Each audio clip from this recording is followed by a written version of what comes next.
Tá ligado? Bom dia a todos. Sejam todos bem-vindos à nossa casa de amor e de paz.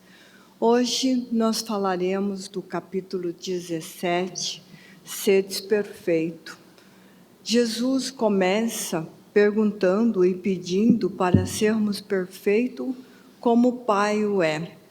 E quando nós falamos de perfeição, nós pensamos que esse sede perfeito que Jesus pediu era ficar pronto automaticamente, sem nenhum problema, instantaneamente não termos mais nenhuma dificuldade, nenhuma imperfeição.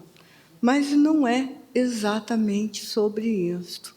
No Sedes Perfeito é o capítulo onde nós falamos do homem de bem, dos bons espíritas e das virtudes. Para sermos um homem de bem, muitas vezes nós ficamos na dúvida. E se nós perguntarmos para outra pessoa o que é um homem de bem, provavelmente nós responderíamos coisas assim: é não fazer mal a ninguém, é ajudar os necessitados, é cumprir os mandamentos. Tudo isto realmente faz parte.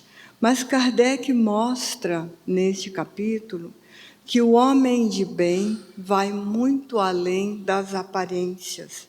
Não é apenas a pessoa que pratica a boa ação. Não é apenas a pessoa que aparenta para o outro que é bom, mas que é um convite não apenas para observar a vida do outro, mas para olhar dentro de nós. Este capítulo, ele não é um capítulo, não é um evangelho projetivo, um evangelho, uma conduta para o outro, mas é um evangelho e uma conduta introjetiva, ou seja, é para cada um de nós refletirmos. O verdadeiro evangelho, ele sempre vai começar dentro do nosso coração. Jesus inicia este capítulo dizendo para sermos perfeitos como o Pai Celestial. E à primeira vista, parece que Jesus nos pediu uma coisa impossível. Como assim ser perfeito como o Pai Celestial? Se nós sabemos que o Criador não pode ser igualado em perfeição. Se nós sabemos que nem com Jesus podemos igualar com perfeição, como que Ele nos pede isso? Mas como que um espírito imperfeito, que é o que somos, poderia alcançar esta perfeição divina?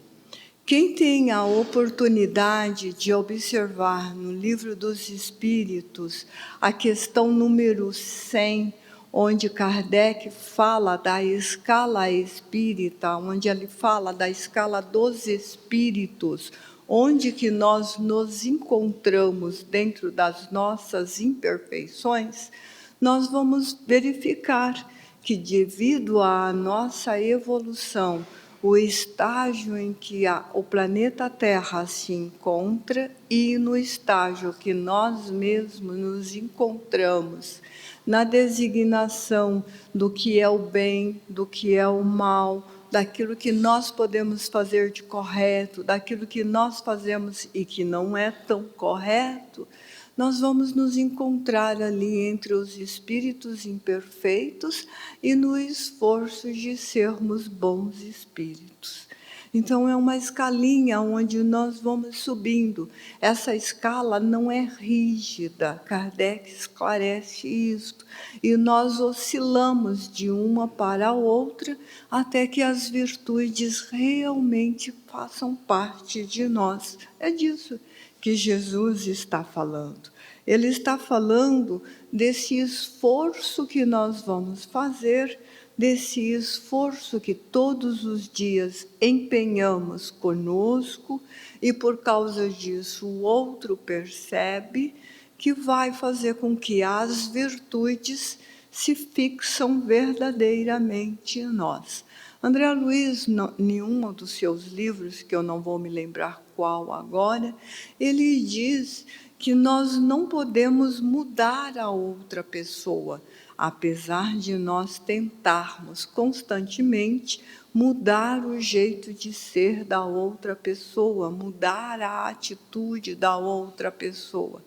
Ele nos diz que nós só podemos mudar a nós mesmos, e a nossa mudança vai provocar reações e mudança na outra pessoa.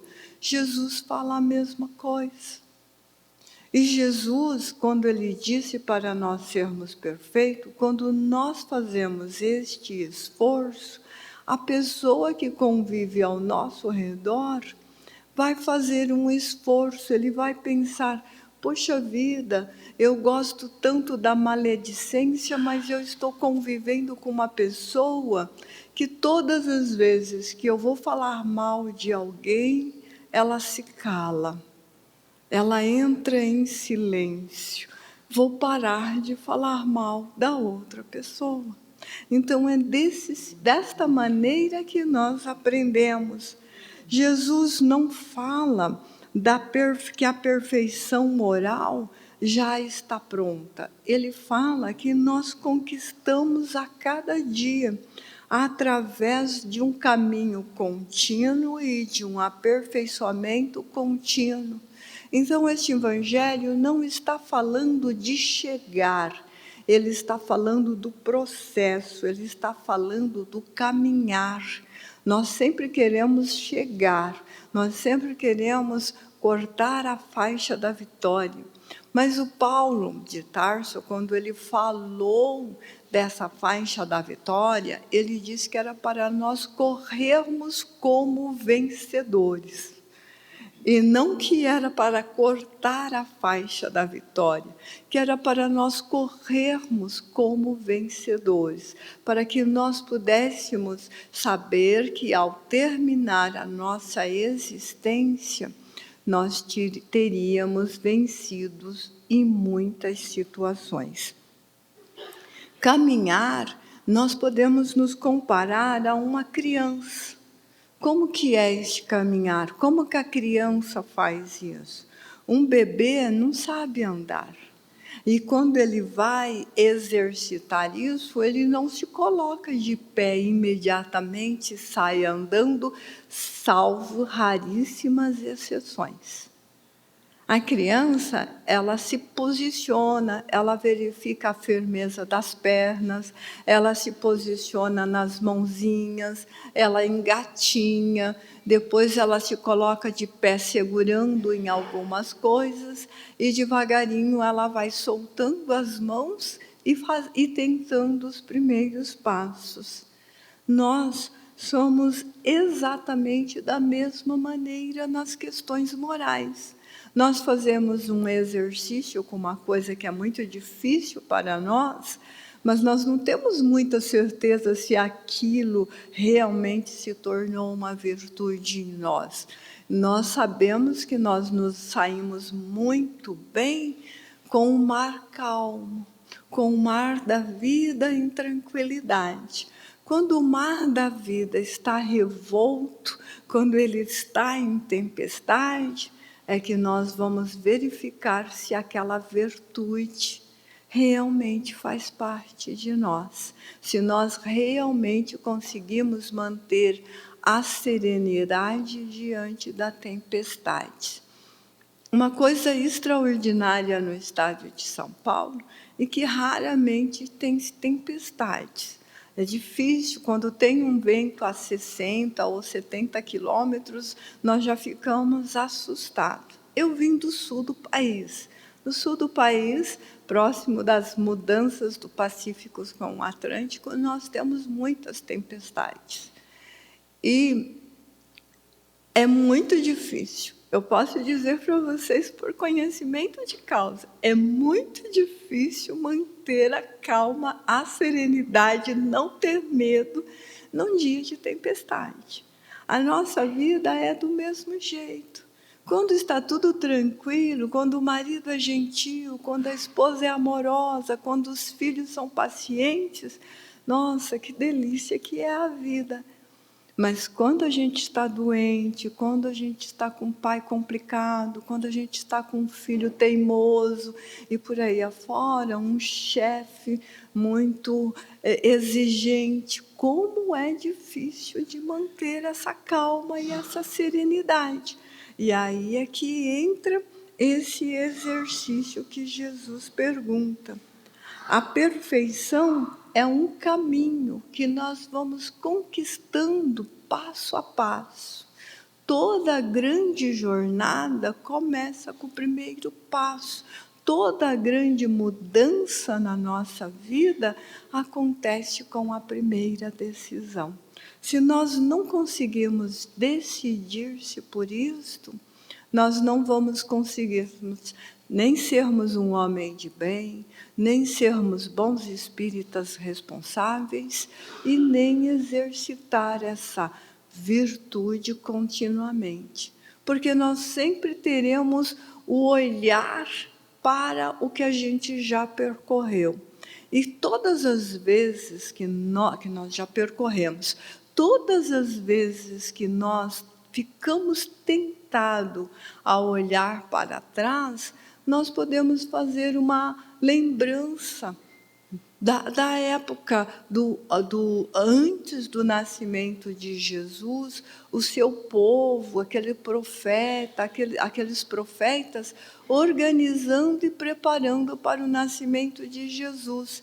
E ele começa com uma aliança com Abraão. Então Deus faz uma aliança, todo mundo conhece essa história, Deus faz uma aliança com Abraão, aí fala para ele que ele vai ser o pai de uma grande nação, e aí então ele muda o nome dele para Abraão, que quer dizer pai de uma grande nação, e hoje nós somos uma grande nação de cristãos. Nós somos uma grande nação de seguidores de Jesus. Mas Deus avisa para ele não levar o irmão dele, o Ló.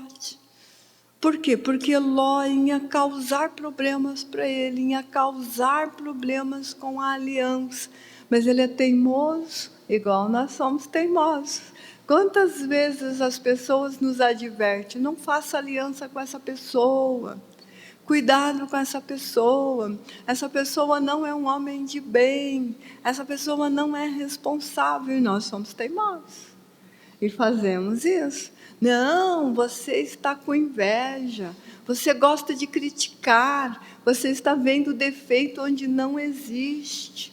Então, muitas vezes, nós pegamos prova com as mãos, porque as advertências espirituais em torno de nós acontecem. Porque os espíritos amigos em torno de nós, eles não vão se materializar na nossa frente para dizer, não faça isso como ocorria naquela época. Porque naquela época eles não tinham tanto conhecimentos espirituais como nós temos agora. Para falar a verdade, eles não tinham conhecimentos espirituais nenhum. Por isso que tinha tantas aparições, tantas materializações dos espíritos amigos em torno dele. E nós sabemos disso, nós conhecemos essas histórias. Se não conhecem as histórias, vão conhecer as histórias, porque estão lá. Jacó, a grande aliança com Deus, a grande aliança para a preparação do nascimento de Jesus, que viria na casa de Judá. Judá é filho de Jacó. Jacó mudou o nome dele para Israel porque ele lutou com o espírito que veio avisar para ele que ele estava errado.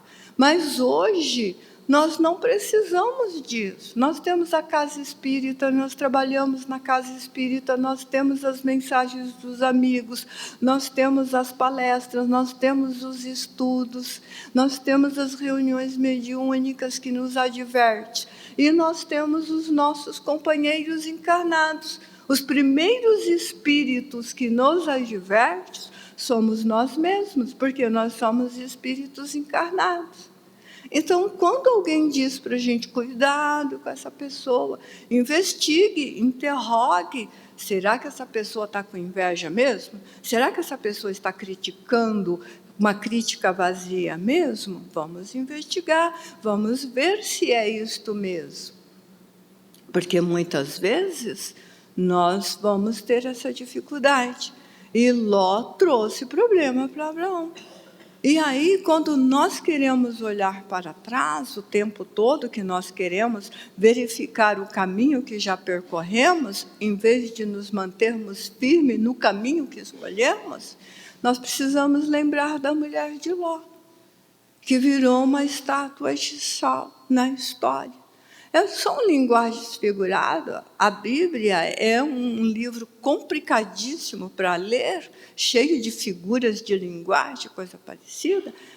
Mas nós precisamos conhecer a história daquele homem que nós chamamos de mestre, que nós chamamos de governador. Nós sabemos quem são os nossos pais, nós sabemos quem são os nossos avós, nós queremos saber quem foi os nossos bisavós, tataravós e etc. E nós não queremos saber a história de vida da preparação para a encarnação do Espírito mais puro que se fez carne na Terra. Precisamos ser um pouquinho curiosos. E Emmanuel mostra muito essa importância com o livro A Caminho da Luz, mostra a importância do nosso progresso no esforço de sermos homens de bens e bons espíritas no seu livro Consolador, mostra as dificuldades que nós vamos ter e teremos com a sua coleção de livros, há 2000 anos, 50 anos depois, Ave Cristo, Paulo Esteves, Renúncia, ele traz isso. Ele tem 5 livros de educação moral para nós, para que nós possamos entender o pão nosso, vinha de luz, fonte viva, palavras de vida eterna, caminho, verdade e vida, que é uma codificação de moral. Ele tem o Evangelho segundo o Emmanuel, onde ele esclarece, onde ele mostra, onde ele traz toda essa... Então, nós temos hoje muitas informações da espiritualidade para se manter firme no caminho de homens de bem. É lógico que Jesus disse que esse caminho era mais complicado. Lógico que ele disse que era estreito e que exigia sacrifício. Mas ele também diz que confiava em nós, ele também diz que nos chamavam de amigos. Todo aquele povo tinha uma tradição de ser chamado de servos. E nós ouvimos ainda, dentro da própria tradição cristã, dizermos que somos servos de Deus. Servos equivale à escravidão, E Jesus trouxe essa libertação para nós. Paulo reafirmou a importância de caminharmos livres e como vencedores e aguardando a oportunidade do primeiro lugar. Então, nós temos todo esse conteúdo em torno de nós para nos tornarmos homens de bem. Mas significa que nós estamos prontos, que nós estamos aptos para isso? Não.